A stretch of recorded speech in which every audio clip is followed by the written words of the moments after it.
नारायणं नमस्कृत्य नरं चैव नरोत्तमं देवीं सरस्वतीं व्यासं ततो जयमुदीरयेत् मूकं करोति वाचालं पंगुं लङ्घयते गिरिं यत्कृपातमहं वन्दे परमानन्दमाधवं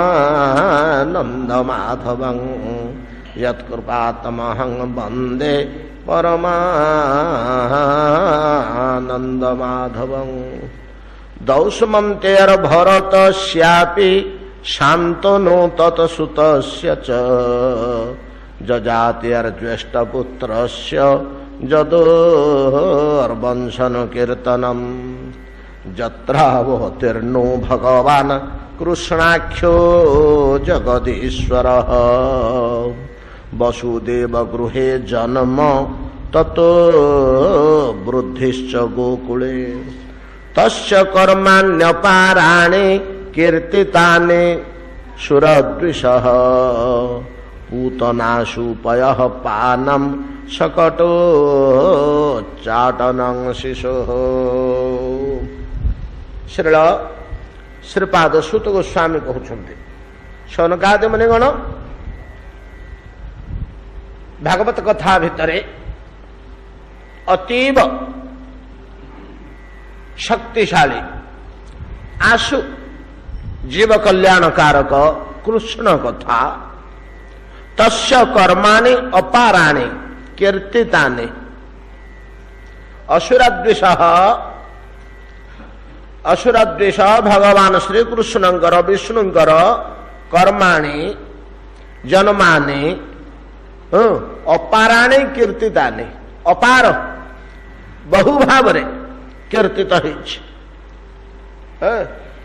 से भगवान पूर्ण पुरुषोत्तम श्री कृष्ण काली आम आलोचना करिचे वसुदेव गृहे जन्म जन्म वसुदेव गृहे वृद्धि गोकुले ततो वृद्धिश्च गोकुले बड़ विचित्र कथा दुई पिता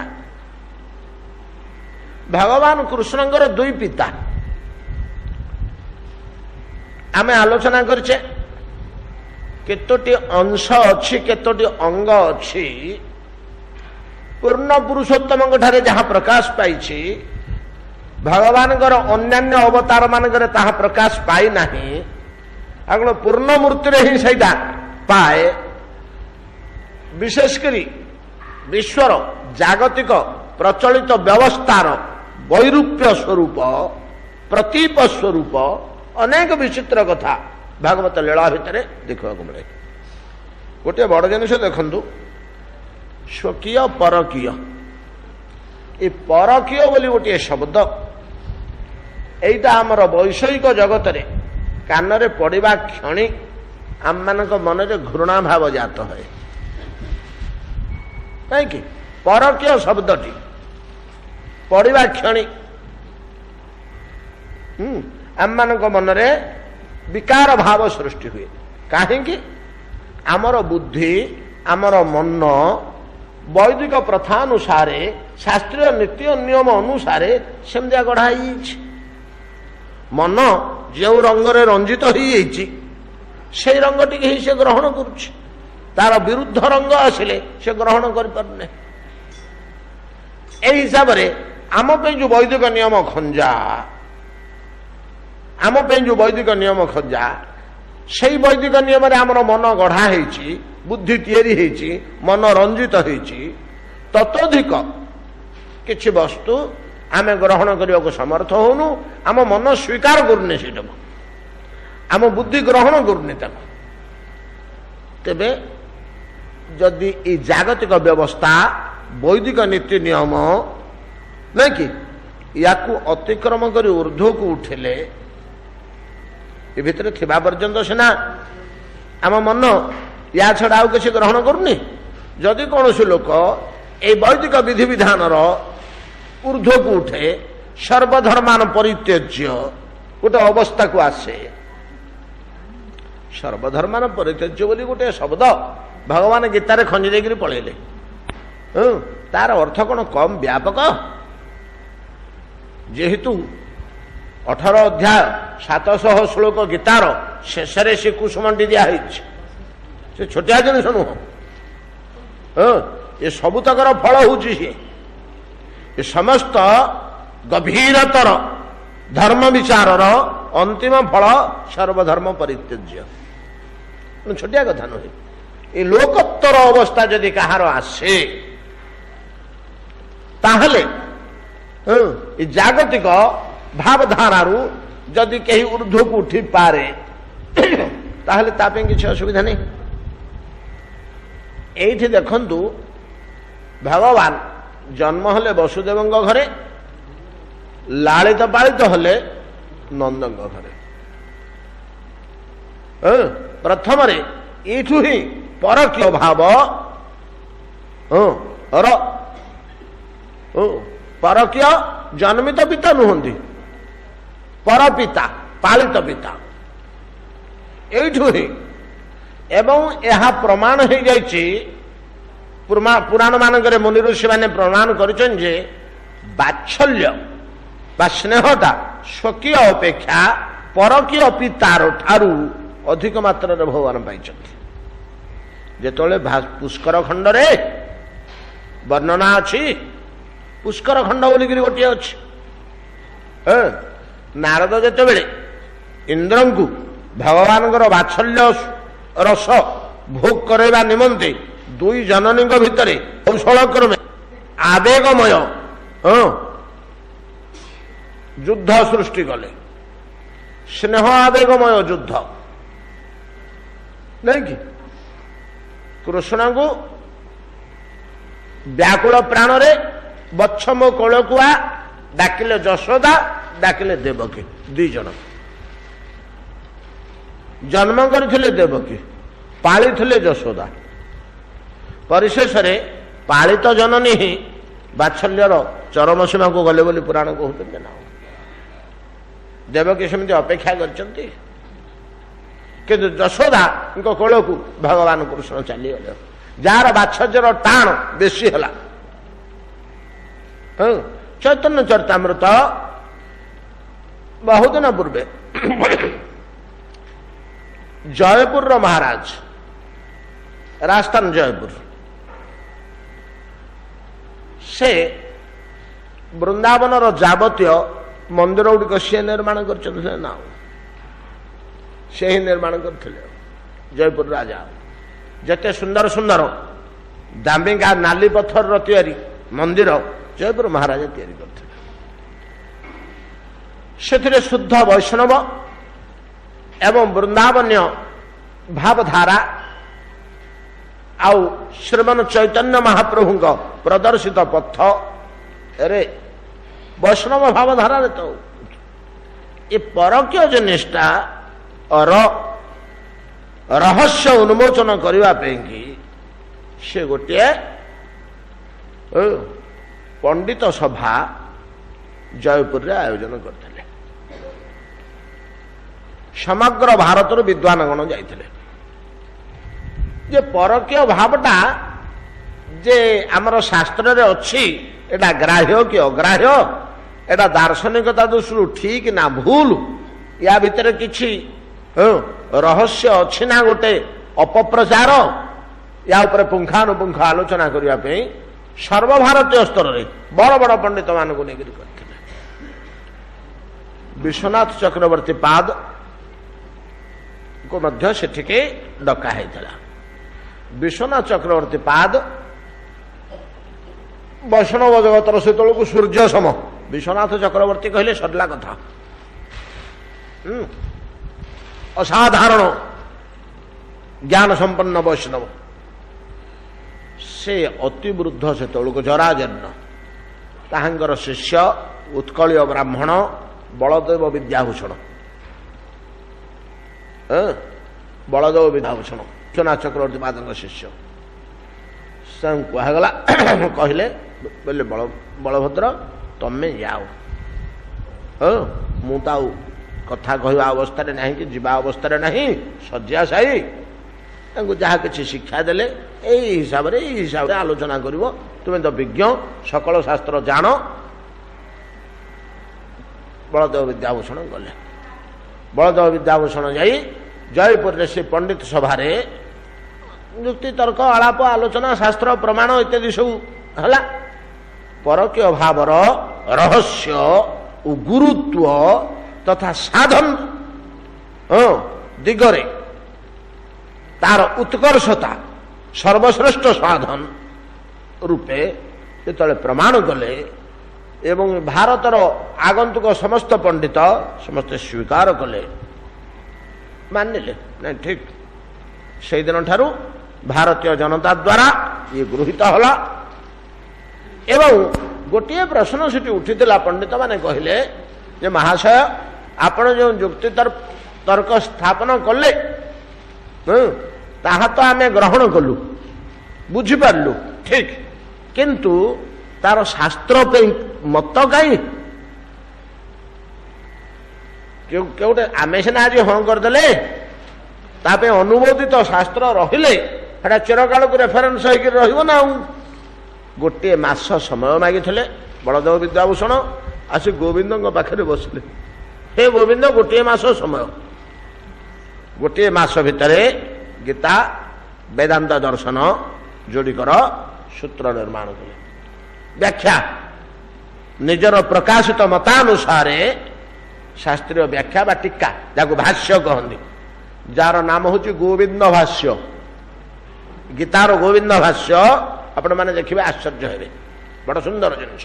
ଗୀତାର ବହୁବିଧ ଭାଷ୍ୟ ଅଛି, ଗୋବିନ୍ଦ ଭାଷ୍ୟ ଆଉ କହନ୍ତି ବେଦାନ୍ତ ଦର୍ଶନର ଆଉ ଗୀତାର ଭାଷ୍ୟ ନିର୍ମାଣ କରି ନେଇ ତାଙ୍କୁ ଦେଇଥିଲେ। ଦେଖିଲେ ସେମାନେ ସନ୍ତୁଷ୍ଟ ହେଲେ। କିନ୍ତୁ ସେଇ ସଭାରେ ମଧ୍ୟ ସ୍ଥିରୀକୃତ ହୋଇଥିଲା ଏବଂ ଏଇଟା ମଧ୍ୟ ସାଧାରଣ ଜାଣିବା କଥା ଯେ ଏଟା ସାଧାରଣ ଜନତା ପାଇଁ ନୁହେଁ। ଯେଇ ଲୋକ ଏ ଗୁଣାତୀତ ଅବସ୍ଥାକୁ ଯାଇଛି, ଶାରୀରିକ ସ୍ତରରେ ହଉ କିମ୍ବା ମାନସିକ ସ୍ତରରେ ହଉ, ଜ୍ଞାନମୟ ସ୍ତରରେ ଅନ୍ତତଃ ଯଦି ଫେଲ କରିପାରୁଛି ଗୁଣାତୀତ ଅବସ୍ଥାଟାକୁ, ତାହେଲେ ସେ କିଛି କିଛି ଧରିବ। ଗୁଣାତୀତ ଅବସ୍ଥାଟା କ'ଣ? ମାନସିକ ସ୍ତରରେ ଅନ୍ତତଃ ଯିଏ ଅନୁଭବ କରିପାରୁଛି, ଦେହରେ ଗୁଣାତୀତ ଯେ ସମସ୍ତେ ହେଇଯିବ ସେ କଥା ନୁହଁ, ଏଟା ଗୋଟେ ସହଜ କଥା ନୁହେଁ। କାଁ କିଏ କୋଠି ହେଲେ ହେବେ, କିନ୍ତୁ ଅତ୍ୟନ୍ତ ଜ୍ଞାନଶୀଳ ପୁରୁଷଗଣ, ଅତ୍ୟନ୍ତ ବିଦ୍ୱାନ ପୁରୁଷଗଣ ମାନସିକ ସ୍ତରରେ ସେମାନେ ଫେଲ କରିପାରୁଛନ୍ତି ଯେ ଗୁଣାତୀତ ଅବସ୍ଥା କହିଲେ ଏଇଟା ଏଇଭଳିଆ ଏଇ ଅବସ୍ଥାଟା, ସେମାନେ କିଛି କିଛି ଏ ପରକୀୟ ଭାବର ରହସ୍ୟ ଉତ୍କର୍ଷ ଅନୁଭବ କରିବେ। ଅବା ଯାହା ହଉ, ଯେତେବେଳେ ନନ୍ଦ ଓ ଯଶୋଦାଙ୍କୁ ପିତା ରୂପେ, ପିତା ଓ ଜନନୀ ରୂପେ କୃଷ୍ଣ ଜାଣିଲେ, ବସୁଦେବ ଦେବକୀଙ୍କୁ ଜାଣନ୍ତିନି, ପଛେ ଶୁଣିଲେ ଏମାନେ ତତେ ଜନ୍ମ କରିଥିଲେ, ଶୁଣିକିରି ଜାଣିଲେ, ନିଜ ଅନୁଭୂତିରୁ ଜାଣନ୍ତିନି। ପରକୀୟ ବାତ୍ସଲ୍ୟ, ଯାହା ହଉ ଏଗୁଡାକ ଅତ୍ୟନ୍ତ ସୁଗଭୀର ଜିନିଷ।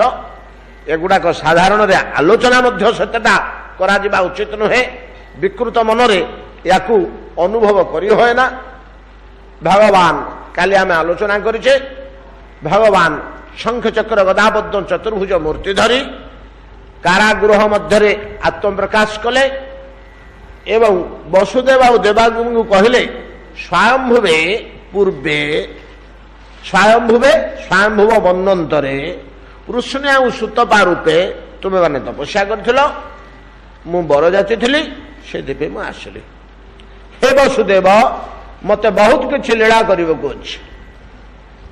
ପ୍ରଭୁ, ଆପଣଙ୍କର ତ ଲୀଳା ଅନନ୍ତ, ଆପଣ ମର୍ତ୍ତ୍ୟକୁ ଆସନ୍ତି ବୋଲି ଆମେ ଶାସ୍ତ୍ରତଃ ଜାଣିଥିଲୁ, ବର୍ତ୍ତମାନ ଆମର ସନ୍ତାନ ରୂପେ ଆପଣ ଅବତୀର୍ଣ୍ଣ ହୋଇଛନ୍ତି ନା? ହଁ, ବହୁତ କିଛି ଲୀଳା ମୋର କରିବାର ଅଛି। ତୁମକୁ ତ ବର ଦେଇଥିଲି, ତେଣୁ ତୁମ ମାଧ୍ୟମରେ ମୁଁ ମର୍ତ୍ତ୍ୟକୁ ଆସିଲି। ତେବେ ମୋର ଲୀଳା ବର୍ତ୍ତମାନ ମୁଁ ଆରମ୍ଭ କରିବାକୁ ଯାଉଛି। ମୋତେ ଆପଣ ନେଇ ଗୋକୁଳରେ ନନ୍ଦଙ୍କ ଗୃହରେ ଥୋଇଦେବେ। ଆଜି ରାତ୍ରିରେ ମୁଁ ଏଠି ଜନ୍ମ ହେଲା ବେଳକୁ ନନ୍ଦଙ୍କ ଗୃହରେ ଆପଣଙ୍କର ବନ୍ଧୁ ନନ୍ଦ, ଯାହାଙ୍କ ଘରେ ଆପଣ ପୂର୍ବରୁ ଆପଣଙ୍କର ପତ୍ନୀ ଓ ପୁତ୍ରକୁ ଛାଡ଼ିଛନ୍ତି ସୁରକ୍ଷା ନିମନ୍ତେ କାରାଗାରକୁ ଆସିବା ପୂର୍ବରୁ, କିଏ ସେ? ରୋହିଣୀ ଆଉ ବଳରାମ। ରୋହିଣୀ ମଧ୍ୟ ବସୁଦେବଙ୍କ ପତ୍ନୀ ତ। बलराम वसुदेव पुत्र जितेबाला कारागृह को आसवाक है जे आपण घरे आपण मोर विश्वस्त बंधु आपण घरे मोर गर्भधारिणी पत्नी थाउ बा पत्नी थाउ नंद उपयुक्त सुरक्षा दे रखिंट रोहिणी से मत छाड़ी आसवे आ शुणु वसुदेव सेठू आसला बेलू घर जो कन्याटी जन्म थो नहीं आसवे नहीं आसी देवकी कोल देदेवे मत से छाड़देवे सेठू नहीं आसवे एति कथा कहले एति कथा कही भगवान प्राकृत शिशु भाया अति छुटियाटी हो गले वसुदेव से क्षुद्र शिशु को कोल धरी पथरे गति कर जाउचंदी नाना विध परिस्थिति भितर बाटरे उग्रसेन सह देखाला उग्रसेन पथ रोध कले भगवान सेठी बाध्य होई आत्मप्रकाश करने को पड़ा एवं उग्रसेन को कहले उग्रसेन मु ईश्वर मु अवतीर्ण होइछि तमे मन पकाओ तमे मोर वैकुंठर पार्षद तमे वैकुंठ पार्षद तुम्हें आसीच मो पूर्वर भगवान कहवा अनुसार उग्रसेन सब मन पड़गला गोटी गोटी से भगवान रूप देखा चाहिए एठे जेमती रूप देखते कारागृह भितर बाप माँ को शंखचक्र गदाबद्ध चतुर्भुज मूर्ति उग्रसेन को पथ मध्य शंखचक्र गदाबद्ध चतुर्भुज मूर्ति देखले उग्रसेन छाड़देले भगवत रूप देखला जो नियम कानून एटा ईश्वर पे प्रযোज्य न मनुष्य पे प्रযোज्य तो ईश्वरटा छाड़देले जमुना बढ़ी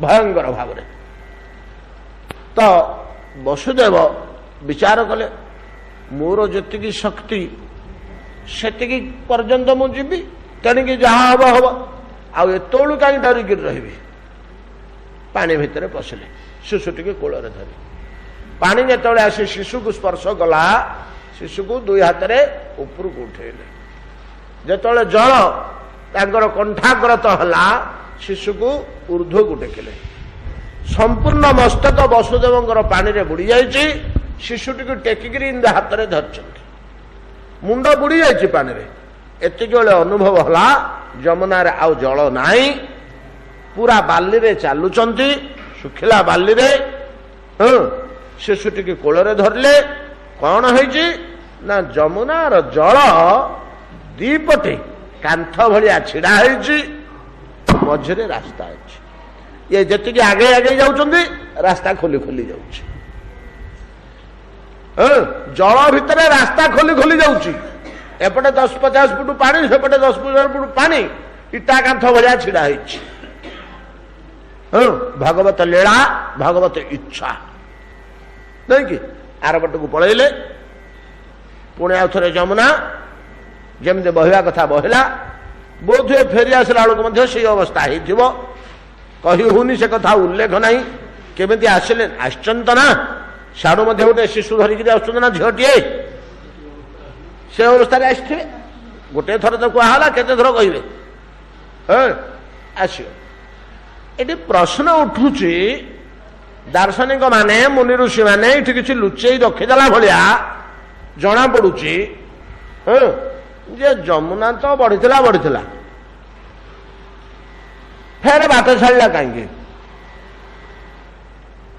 बाट छाड़ा कहीं यार बहुत कारण आप देखिए निर्णय कराई सबुड़ाक बाह्य जेते कारण निर्णय होती सबुड़ाक बाह्य गोटे कारण जे जमुना कहीं बढ़ी मु बढ़ी बढ़ी भगवान पाद को छुईनी एगुड़ा सब कल्पल कल्पित आमर पंडित मानकर विद्वान मानकर मधुर कल्पना भगवान का लीला संबंधी किए कौन जहाँ मन को जहाँ पाइला भागवत भाव में विभोरित हो प्रीतिमूलक भक्तिमूलक उक्ति देइचंती किंतु वास्तव कथा कौन वास्तव कथा बड़ रहस्यपूर्ण बोली ताकू लुकायित ढांकी रखिंट आमे विष्णु जामल बोली गोटे शास्त्र पाइबा ତାହା ତନ୍ତ୍ର ନାମରେ ଖ୍ୟାତ। ତନ୍ତ୍ର କହିଲେ ସେଥିରେ ମଦ୍ୟମାଂସାଦିକ ପୂଜା କିମ୍ବା ଅର୍ଚ୍ଚନା ଉପାସନା ସେମିତି କିଛି ନାହିଁ, ବିଷ୍ଣୁଙ୍କ କଥା, କିନ୍ତୁ ଗହିରିଆ କଥା ବୋଲି ତା ନାଁ ତନ୍ତ୍ର। ଅତି ଗଭୀରତର ଗୋପନୀୟ କଥା ସେଥିରେ ରହିଛି ବୋଲି ତାକୁ ତନ୍ତ୍ର କୁହାଯାଏ। ତା ନାଁ ହଉଛି ବିଷ୍ଣୁ ଜାମଳ। ଜାମଳ କହିଲେ ଜାଁଳା, ଯୋଡେ ପିଲା। ଯୋଡେ ପିଲା ଜନ୍ମ ହେଲେ ଆମେ ତାକୁ ଜାଁଳା ସନ୍ତାନ କହୁ। ବିଷ୍ଣୁ ଜାମଳ, ବିଷ୍ଣୁ ଯୋଡାଏ ବିଷ୍ଣୁ। କିନ୍ତୁ ଯୋଡେ ବିଷ୍ଣୁ କଣ ନା ବିଷ୍ଣୁ ଦୁଇଟା। ଗୋଟିଏ ହଉଛନ୍ତି ଗୋଲକାଧିପତି ଭଗବାନ। ଗୋଲକାଧିପତି ଭଗବାନଙ୍କର ଅଧୀନରେ ଅନନ୍ତ ବ୍ରହ୍ମାଣ୍ଡ ସୃଷ୍ଟି ହେଇଛି। ସବୁ ବ୍ରହ୍ମାଣ୍ଡରେ ତାଙ୍କର ଗୋଟିଏ ଗୋଟିଏ ମୂର୍ତ୍ତି ଅଛି। ସବୁ ବ୍ରହ୍ମାଣ୍ଡରେ ତାଙ୍କର ଗୋଟିଏ ଗୋଟିଏ ମୂର୍ତ୍ତି ଅଛି। ବ୍ରହ୍ମାଣ୍ଡର ଯିଏ ମୁଖ୍ୟ ମୂର୍ତ୍ତି, ବ୍ରହ୍ମାଣ୍ଡର ଚରମ ସ୍ଥାନକୁ ବୈକୁଣ୍ଠ କୁହାଯାଏ। ଅନନ୍ତ ବ୍ରହ୍ମାଣ୍ଡର ଚରମ ସ୍ଥାନକୁ ଗୋଲକ କୁହାଯାଏ। କଣ ବୁଝିପାରିଲେ ନା? ପ୍ରତ୍ୟେକ ବ୍ରହ୍ମାଣ୍ଡର ପ୍ରତ୍ୟେକ ପ୍ରଦେଶର ରାଜଧାନୀ ଅଛି। ଭୁବନେଶ୍ୱର, ଭୋପାଳ, କାଲକାଟା ନାଇଁ କି, ହାଇଦ୍ରାବାଦ ଅଛି। ଏ ସବୁ ଗୁଡାକର ଗୋଟେ ମୁଖ୍ୟ ରାଜଧାନୀ ଅଛି ଦିଲ୍ଲୀ। ସେମିତି ପ୍ରତ୍ୟେକ ବ୍ରହ୍ମାଣ୍ଡର ମୁଖ୍ୟ ସ୍ଥାନ ହଉଛି ବୈକୁଣ୍ଠ, ସର୍ବୋଚ୍ଚ ସ୍ଥାନ। ସମସ୍ତ ବ୍ରହ୍ମାଣ୍ଡର ଗୋଟିଏ ମୁଖ୍ୟ ସ୍ଥାନ, ପ୍ରତ୍ୟେକ ବ୍ରହ୍ମାଣ୍ଡରେ ଗୋଟିଏ ବୈକୁଣ୍ଠ ବିଦ୍ୟମାନ। ପ୍ରତ୍ୟେକ ବ୍ରହ୍ମାଣ୍ଡରେ ବୈକୁଣ୍ଠ ବିଦ୍ୟମାନ। ପ୍ରତ୍ୟେକ ବୈକୁଣ୍ଠରେ ବିଷ୍ଣୁ ବିଗ୍ରହ ବିଦ୍ୟମାନ। ଏବଂ ସମସ୍ତଙ୍କର ମୂଳ ସ୍ଥାନ ଗୋଲକ, ସେଠି ମଧ୍ୟ ଭଗବାନ ବିଦ୍ୟମାନ। ଗୋଲକରେ ଯୋଉ ଭଗବାନ ବିଦ୍ୟମାନ ଅଛନ୍ତି ସେ ଦ୍ୱିଭୁଜ ମୋହନ ମୁରଲୀଧାରୀ।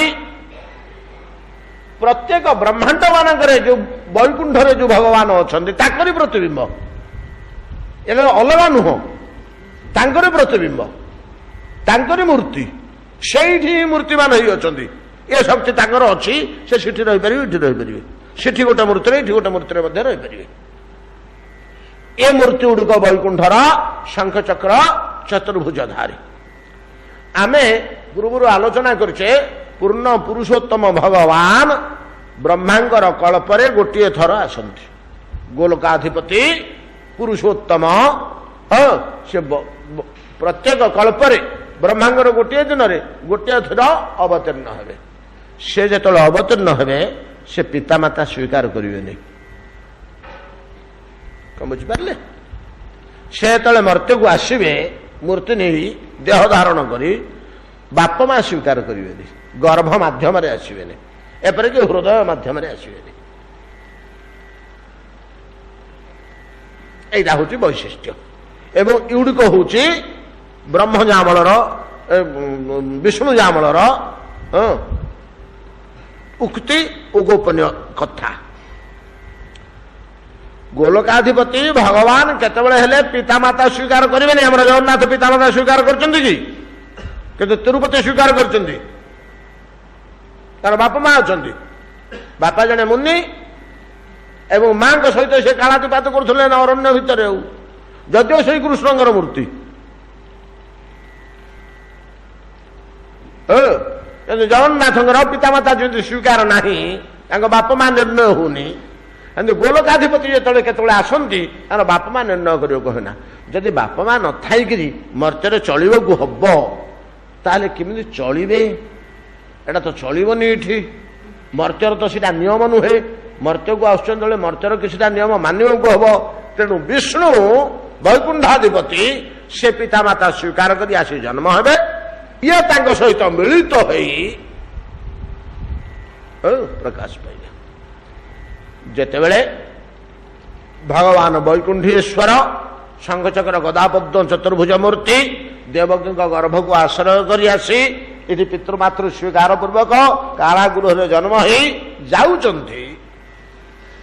ଏଠି ଦି ଜାଗାରେ ଆମେ ପ୍ରମାଣ ପାଉଛୁ। ଉଗ୍ରସେନଙ୍କ ସମ୍ମୁଖରେ ଶଙ୍ଖଚକ୍ର ଗଦାପଦ୍ମ ଚତୁର୍ଭୁଜ ମୂର୍ତ୍ତି, ଆଉ ବସୁଦେବଙ୍କ ସମ୍ମୁଖରେ ମଧ୍ୟ ଶଙ୍ଖଚକ୍ର ଗଦାପଦ୍ମ ଚତୁର୍ଭୁଜ ମୂର୍ତ୍ତି। ଦି ମୂର୍ତ୍ତିର ଆମେ ପ୍ରମାଣ ପାଉଛୁ ଦି ଜାଗାରେ।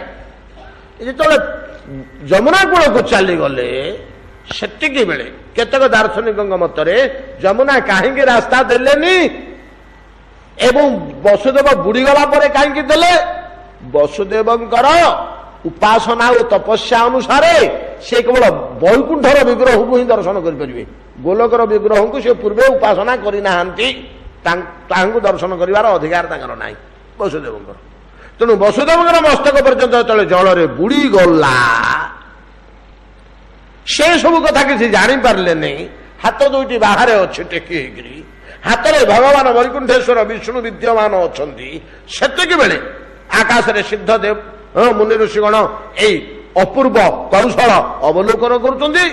ଭଗବାନ ବୈକୁଣ୍ଠେଶ୍ୱର ଶୂନ୍ୟରୁ ଆସି ତାହାଙ୍କ ସହ ମିଶିଗଲେ। କାହା ସହିତ? ହାତରେ ଥିବା ଶିଶୁ ସହ। ଏ ଦୁଇ ମିଶି ଏକ ହବାରୁ ବିଷ୍ଣୁ ଜାମଳ ବୋଲି କୁହାହେଲା। ଯୋଡ଼ିଏ ବିଷ୍ଣୁ, ଗୋଟିଏ ବିଷ୍ଣୁ ବସୁଦେବଙ୍କ ହାତରେ ଥିଲେ, ଆଉ ଗୋଟିଏ ବିଷ୍ଣୁ ଆକାଶରୁ ଆସି ତାଙ୍କ ସହିତ ମିଶିଲେ।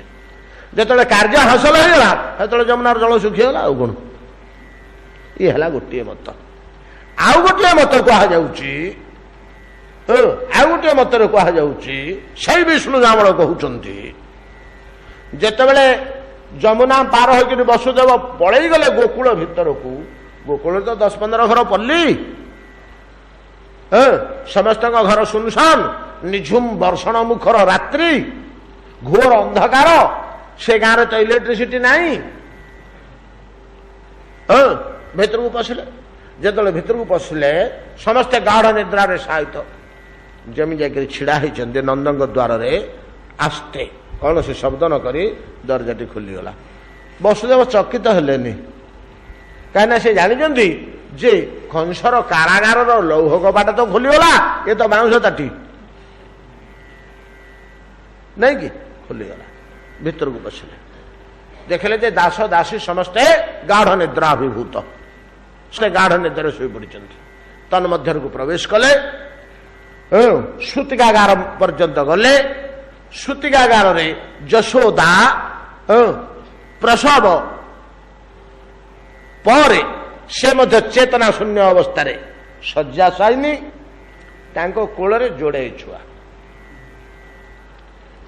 ଯଶୋଦାଙ୍କ କୋଳରେ ଯୋଡ଼ିଏ ଛୁଆ, ଗୋଟିଏ ପୁଅ ଗୋଟିଏ ଝିଅ। ବସୁଦେବ ଆଶ୍ଚର୍ଯ୍ୟ ହେଲେ, କହିଲେ କଣ? ମତେ ପ୍ରଭୁ କହିଲେ ସ୍ୱରୂପ ଦର୍ଶନ ଦେଇ, କହିଲେ ଯଶୋଦାଙ୍କ କୋଳରେ ଝିଅଟିଏ ଜନ୍ମ ହେଇଥିବ, ଆଉ ମତେ ସେଠି ଥୋଇଦେବ, ଥୋଇ ଦେଇକିରି ଝିଅଟିକେ ନେଇ ଆସିବ। ଏ କଣ ଯୋଡ଼ିଏ ଛୁଆ ଏଠି? ଏ କି କଥା? ଯୋଡ଼େ ଛୁଆ ଏଠି କଣ ଅଛନ୍ତି?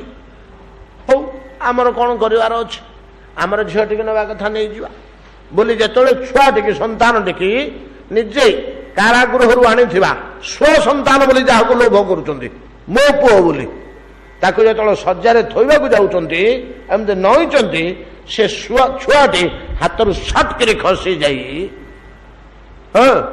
ଶଯ୍ୟାଗତ ପୁତ୍ରଟି ସାଥିରେ ବିଲୀନ ହିଁ ଏକ ହେଇଗଲା। ଏଇ ମତଟା ଅଧିକ ଗ୍ରହଣୀୟ। କାହିଁକି ନା ଟଙ୍କାର ଅଣାଟା ହଉଛି, 10 ପଇସାଟା ହଉଛି କି ଚାରଣୀଟା ହଉଛି ଟଙ୍କାର ଅଂଶ, ଟଙ୍କାରେ ସେ ମିଶି ଯାଇପାରିବ।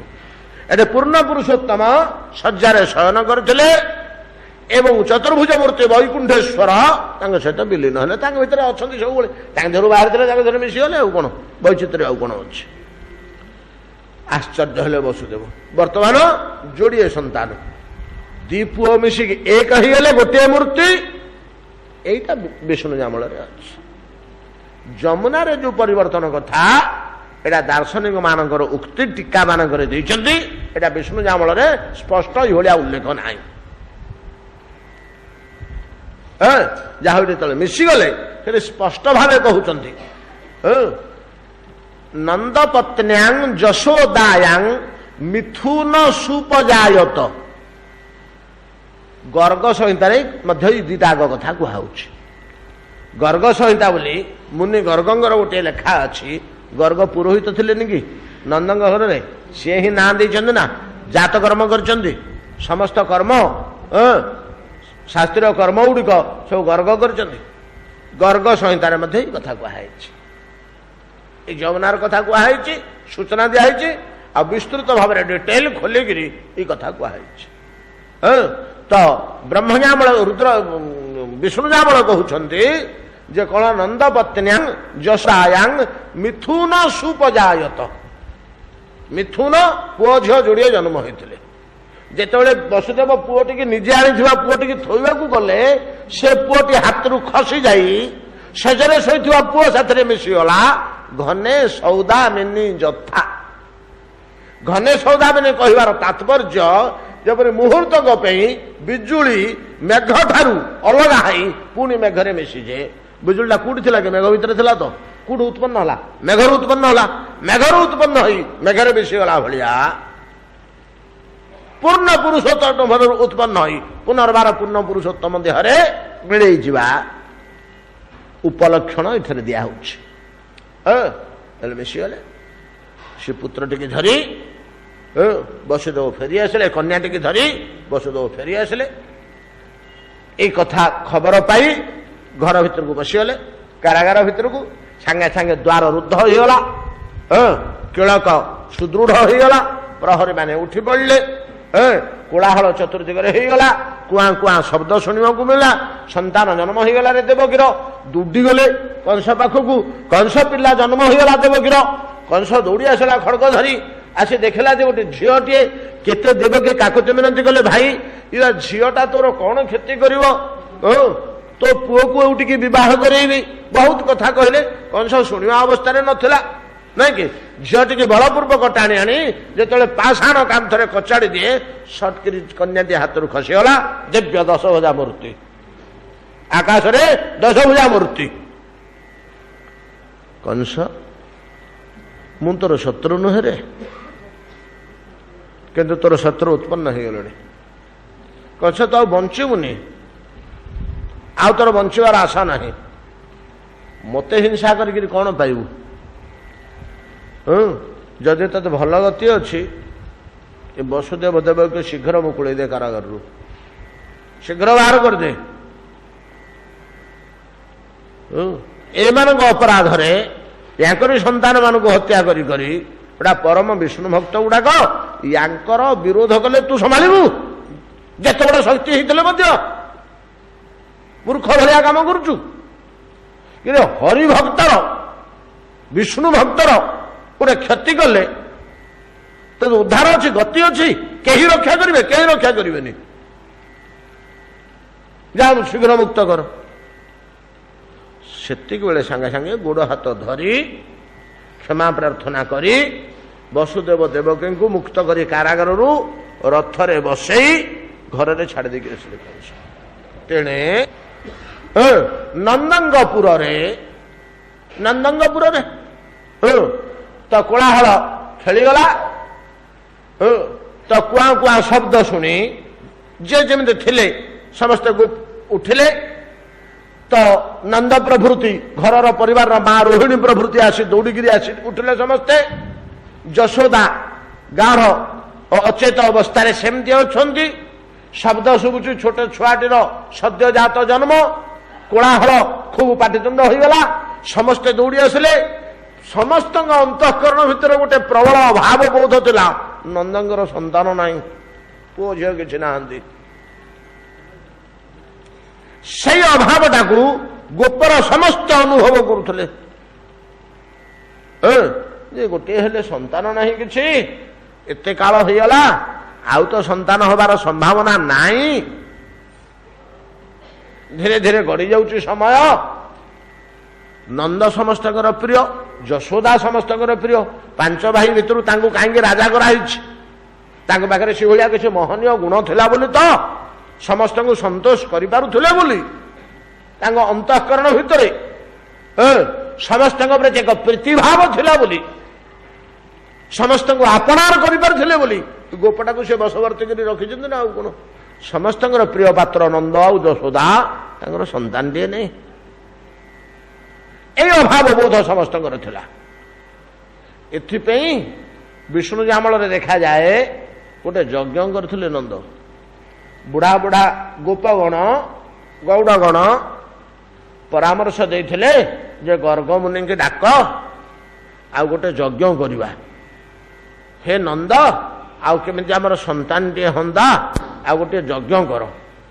नंदंगर से एतटा नथला हाँ तुम कहूच तो करवा हाय भगवान को इच्छा संतान हेले हेला नहेले नहीं उड़ाकर एत गुड़ा संसार मोह संतान तो हेले केते नहेले कौन भासी जाऊँगी जार 10टा पुओ से कौन मुख्य पाई जाऊँगी आ जार पुओ ना से कौन नरक को पलाऊँगी पुत्र सह संबंध कौन पुत्र सह संबंध कौन एटा नंदंगर भावना तांकर निजर इच्छा नथिला किंतु अन्य माने बाध्य कले बोले ना गोटे यज्ञ करिया गोटे यज्ञ होला यज्ञ पूर्णाहुति दिन यज्ञर पूर्णाहुति हब जो दिन ता पूर्व रात्रि रे यज्ञ सरी आसला धन्यंतु 21 दिन यदि यज्ञ 20 दिन दिन रात्रि 21 दिन राति पाइले पूर्णाहुति हब। यशोदा उठिकी कहले सकाळु नंदंग पाखरे बोले आर्यपुत्र टिके शुणु तो गोटे स्वप्न मु काली राति देखिली नंदंग भितर कहीं आग्रह देखागला कह कह तो ना कहीं मु तो केतबेले केते प्रकार स्वप्न देखिले आप शुणती हाँ स्वप्न गुड़ाक मिछ बोली आज कहीं स्वप्नटा शुणा को आप आग्रह प्रकाश कर शुणा कौन स्वप्न देखिच।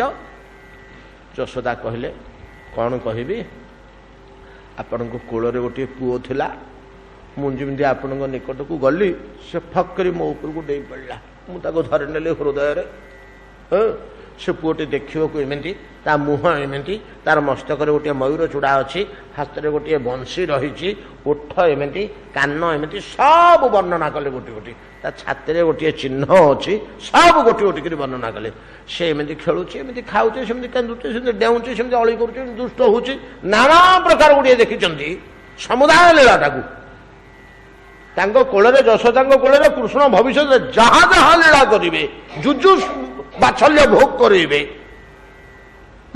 ଯେପରି ଖାଇବେ ଶୋଇବେ ସ୍ତନ୍ୟପାନ କରିବେ କାନ୍ଦିବେ ଅଳି କରିବେ ଅଝଟ କରିବେ ମାଡ଼ ଖାଇବେ ଗାଳି ଶୁଣିବେ ଏ ସବୁ ଗୁଡ଼ିକ ଲୀଳା ଯଶୋଦା ଦେଖିଛନ୍ତି ରାତିରେ ସବୁ ଗୋଟିଏ ଗୋଟିଏ ଗୋଟିଏ ଗୋଟିଏ କରି କହିଲେ। ସବୁ ଶୁଣି ସାରିଲା ପରେ ନନ୍ଦଙ୍କର ଆଖିରୁ 2 ଧାର ଅଶ୍ରୁ ବହିଲା।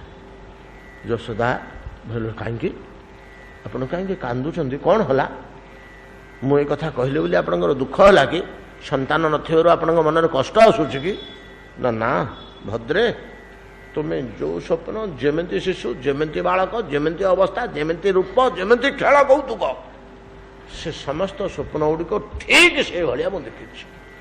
ତେଣୁ ତୁମେ ଯେତେବେଳେ ପ୍ରଥମରୁ କହିଲ ଯେ ସ୍ୱପ୍ନ ମୋତେ ଏମିତି ଦେଖିବାକୁ ମିଳିଛି ବୋଲି ସେଥିପାଇଁ ମୁଁ ଆଗ୍ରହରେ ପଚାରିଲି କି ସ୍ୱପ୍ନ ଦେଖିଛ ମୋତେ ବର୍ଣ୍ଣନା କରି କହ ଏଇଟା ବିଷ୍ଣୁ ଜାମଳରେ ଅଛି ଏମିତି ପୂର୍ବରୁ ସ୍ୱପ୍ନ ଦେଖିଥିଲେ ବୋଲି ନନ୍ଦଙ୍କ କୋଳରୁ ଡେଇଁ ପଡ଼ିଲେ ଯଶୋଦାଙ୍କ କୋଳକୁ।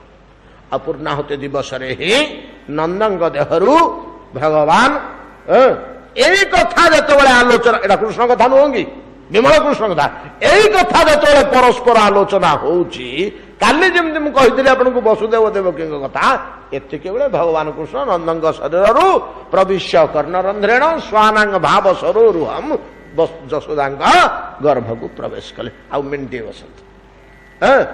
ତ ଯେତେବେଳେ ଏଇ ପ୍ରକାର ପୁତ୍ର ଜାତ ହେଲା ଆନନ୍ଦରେ କମ୍ପି ଉଠିଲା ସମସ୍ତ ଗୋପନଗର ସାଙ୍ଗେ ସାଙ୍ଗେ କୋଳାହଳ ହେଇଗଲା ରାତି ବି ପାଇଗଲା ସକାଳ ହେଇଗଲା କେତେ ଆନନ୍ଦ କେତେ ମହୋତ୍ସବ ନନ୍ଦଙ୍କର ହୃଦୟ ଆନନ୍ଦରେ ହେଇଯାଉଛି ପାଦ ତଳେ ପଡୁନି ସବୁ ଗୋପଗଣ ସମସ୍ତେ ନାଚ କରି କରି ବାଜା ବଜେଇ ବଜେଇ ମହା ମହୋତ୍ସବ ସୃଷ୍ଟି କରିଛନ୍ତି।